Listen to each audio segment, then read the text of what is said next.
Quero falar agora do julgamento de 2 de setembro, o julgamento de Jair Bolsonaro e de seus aliados. E há agora uma expectativa sobre a participação presencial do ex-presidente Jair Bolsonaro nesse julgamento, diante da situação de saúde, principalmente, e também das consequências políticas que isso possa gerar para ele lá na frente. O André Anelli vai trazer as informações para a gente a partir de agora. O que os aliados estão debatendo, hein, André Anelli? Seja muito bem-vindo.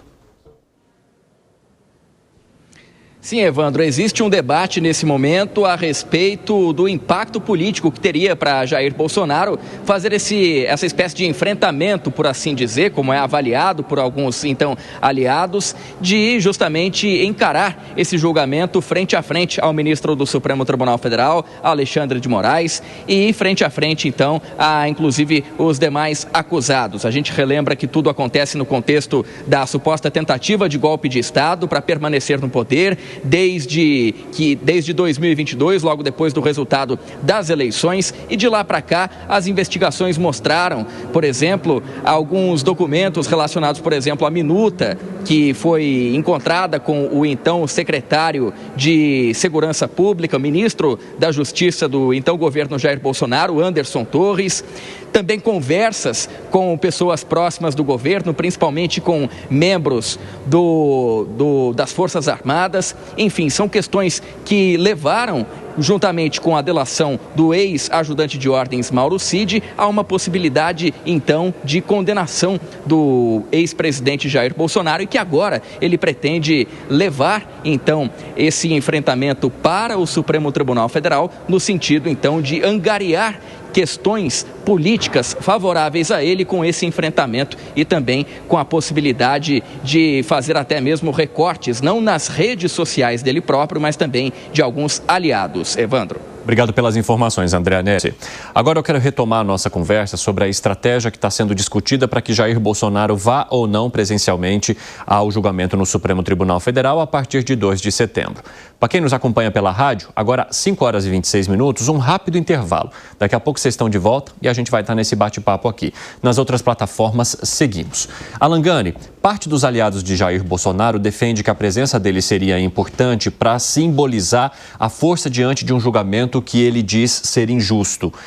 E pelo fato de, segundo ele e seus aliados, ele ser vítima de uma perseguição política e jurídica. Qual estratégia você acha que é a melhor nesse momento? Porque há também, segundo esses mesmos aliados, o fator saúde, que pode impedir que Jair Bolsonaro tenha uma presença robusta diante dos ministros do Supremo.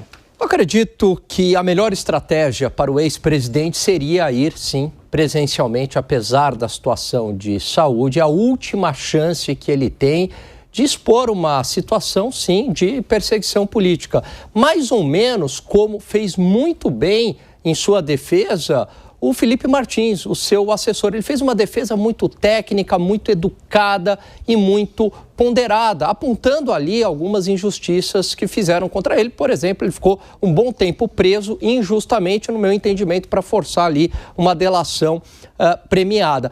O mesmo se aplica a Jair Bolsonaro. Ele poderia, Evandro, dizer o seguinte: olha, se eu realmente quisesse dar um golpe de Estado, bastaria tirar do cargo o comandante da Aeronáutica e o comandante do Exército e ter colocado ali o número 2, o número 3, alguém que quisesse dar o golpe.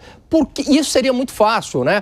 Inclusive, o advogado de Jair Bolsonaro fez esse questionamento a ele e seria muito fácil trocar e ali teria consumado o golpe. Então, houve uma desistência voluntária de um ato preparatório que também não é crime. Colocasse isso em sua defesa perante os ministros da Suprema Corte. José Maria Trindade, qual você acha que deve ser a estratégia adotada por Jair Bolsonaro a partir do dia 2 de setembro até o dia 12, quando deve sair a definição pelo Supremo Tribunal Federal? Eu acho que não interfere no resultado final, né? A tendência é de condenação, isso está claro na primeira turma, né? Então, essa estratégia de ir ou não ir seria mais no sentido de imagens, né? No sentido de uma pressão política. Devo dizer que, tradicionalmente, no Supremo, o réu não fica presente no julgamento. Eu não me lembro aqui, pode acontecer um ou outro caso, não é proibido, né? Em que o réu esteja presente. Lá no Supremo existem algumas situações, inclusive essa, de que, veja bem, o réu presente no julgamento significa a possibilidade de, vamos dizer, de constrangimento aos juízes, aos ministros. Eu não acho isso. Estou dizendo que lá se entende isso. Então, os próprios advogados recomendam ao réu de ficar em casa, acompanhando tudo pela televisão, e os advogados é que sabem de que maneira reagir a cada voto, de argumentar. Os advogados terão lá o espaço para falar, né? Como é que funciona? O Alexandre vai apresentar o relatório dele, o ministro Alexandre de Moraes, né? O relatório, não o voto, o relatório. Em seguida, ouve-se o Ministério Público, Procuradoria-Geral da República vai falar, e depois os advogados dos réus, né? Então, assim, a presença dele ou não vai interferir no resultado final. E não é usual, ou seja, pode ser prejudicial até ficar lá no momento do julgamento, que não é praxe no Supremo Tribunal Federal. Então, assim, entendo que não há necessidade. Fala, Piper. Olha, eu acho que do ponto de vista prático em relação ao resultado do julgamento, realmente eu concordo com o Zé, não vai ter lá muita utilidade. Porém, ele, obviamente, um político experiente, ele não está buscando interferir nos votos dos ministros, né? Que são pessoas, são operadores do direito que já têm as suas convicções muito bem solidificadas em relação a esse tema. Mas, sobretudo, passar a abastecer a sua militância com imagens daquilo que ele entende ser um excesso de pressão, passar uma imagem de vitimização para a sua militância. É isso que ele vai buscar. Certamente, essa imagem ela vai continuar sendo usada aí, né, por muito tempo, inclusive com fins eleitorais lá na frente, até porque é muito provável que em 2026 uma possível anistia Bolsonaro seja um dos temas em jogo e defendido pelos candidatos da direita.